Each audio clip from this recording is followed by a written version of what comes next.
আসলে কি এই আশ্রয় কেন্দ্রে যারা উপস্থিত আমি দেখে এসেছি প্রত্যেকটি মানুষ খুব স্বাবলম্বী মানুষ, প্রত্যেকটি মানুষ আর্থিকভাবে অত্যন্ত সচ্ছল।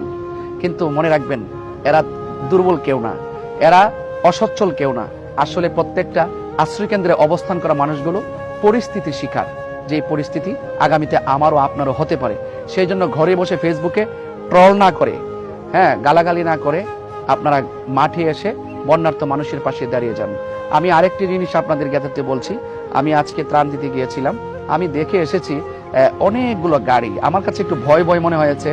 আমরা দেখেছি ত্রাণবাহী গাড়ির উপরে প্রায় 40 জন 30 জন যুবক পোলাপান, এভাবে তারা আসতেছে। আমার প্রশ্ন হলো, আপনারা যদি আসেন ত্রাণের জন্য আলাদা গাড়ি রাখবেন, এবং আপনারা যদি আসেন আপনাদের জন্য আলাদা গাড়ি করবেন। আর এত লোক আপনারা আসার কোনো প্রয়োজন নেই। আপনারা যে এলাকায় যাবেন এই এলাকার মেম্বার, চেয়ারম্যান অথবা আপনার কোনো পরিচিত বন্ধু বান্ধবদের পরিচিত কেউ